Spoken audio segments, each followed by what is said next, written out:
What's going on YouTube? Sean here, and welcome back to another edition to After the Movie. Currently in my theater parking lot. I just got done seeing the movie Beast, and I'm here to give my thoughts on it. You know, this sounds awfully familiar, and the reason being is because I've already done an After the Movie on the movie Beast. But no, this is not the same movie I talked about a few years ago where Idris Elba fights the lion, which, by the way, one of my favorite video thumbnails on the channel. I'll leave a link in the description if you want to check out that movie, Beast. I guess I got to retitle that Beast 2022 or something, but this is Beast 2026.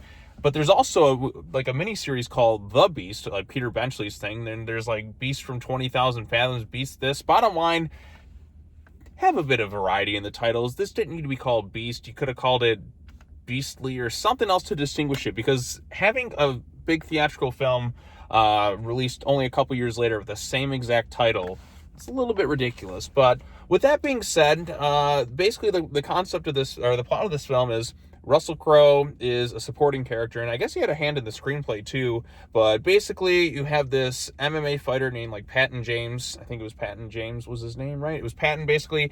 And like 10 years ago, like we kind of started the film, he basically knocked out like the world champion in his division and did it in like 6 seconds, like this top dog within the whole entire MMA thing. And then we cut to 10 years later, and he's a fisherman. He's struggling for work, but you know, he has his wife, he has his family, but he's also got some issues going on with his brother.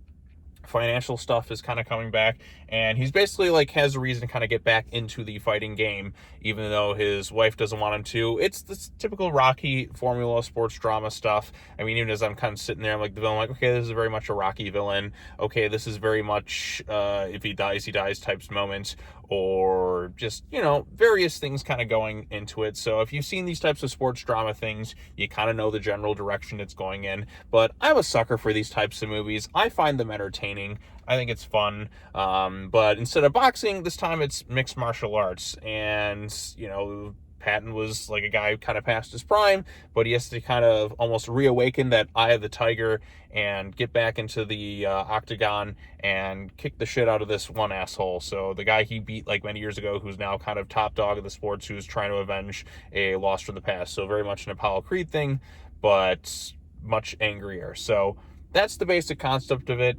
And again, if you've seen one of these types of movies, I feel like you kind of like get the formula and kind of how it all works. But again, I'm a sucker for these types of films. The Rocky franchise, I think, is the most consistently good movie franchise of all time.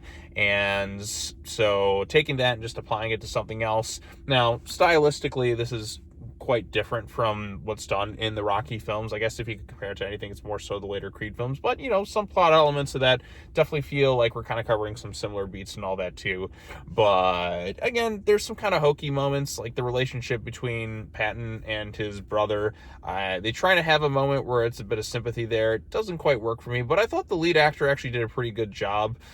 There's also like the older Hemsworth brother, Luke Hemsworth, who I can't remember the last time I've seen him in anything. I mean, obviously you see Chris all the time, and then, you know, Liam is the youngest, and he shows up in things from time to time as well.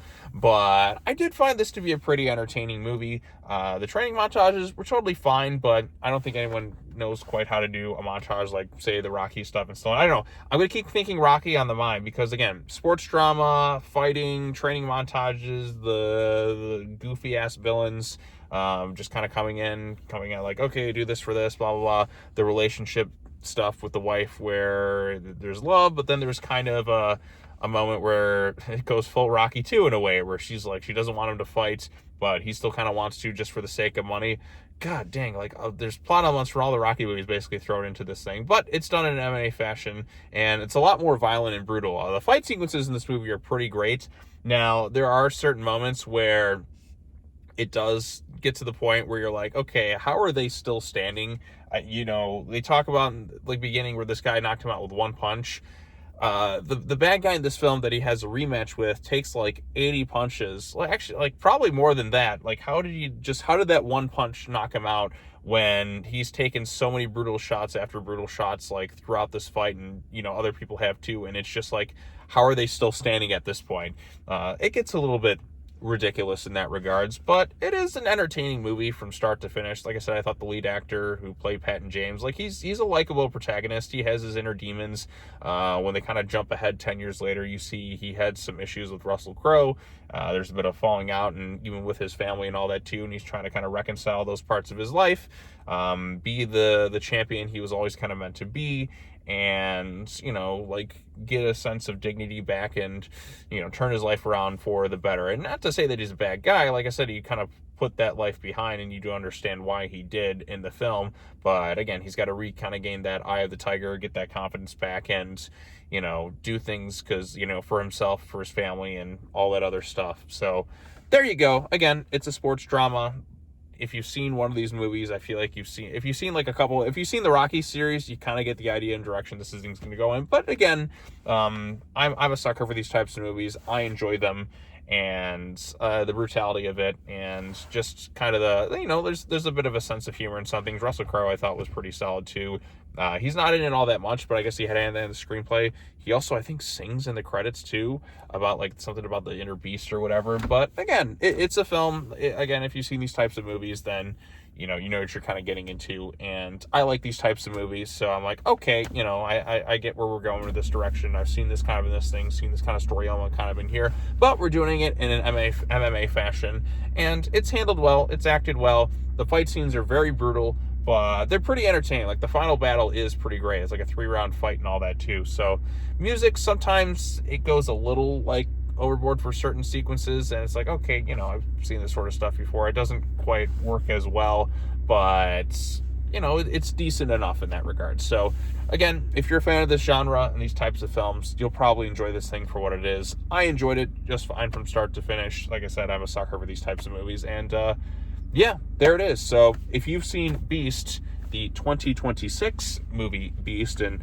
not any other films named Beast, so, which, by the way, isn't it weird? I've been doing this, you know, after the movie thing for several years now. The fact that I'm having 2 movies called Beast, like, within a few years of each other, but totally different, like, meanings and all that, is just kind of ridiculous. I wish they called this thing something else. Although it would have been funny if, like, the bad guy in this thing's nickname was like the Lion too. So it was like, okay, it's like somebody fighting a lion again. Like, I mean, the Idris Elba one where he fights the lion was pretty, like, entertaining, but it was also kind of crazy.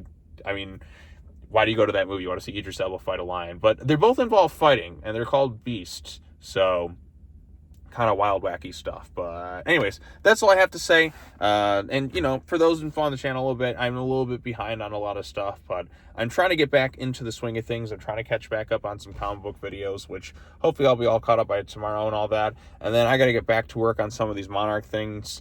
It just, you know, life the past couple of weeks hasn't really been, you know, I'm getting back in a better state, but just, you know, stuff happens, and, you know, you kind of fall off a little bit in certain things. But now that I think we're kind of moving past some of this stuff, that we can kind of get back to some upbeat, kind of positive, get some videos out and all that too, and yada, yada, yada, blah, blah, blah, blah, blah. But anyways, thanks so much for watching. Really appreciate it. As always, take care now. Bye-bye then, and I'll see you all in the next video. Peace out.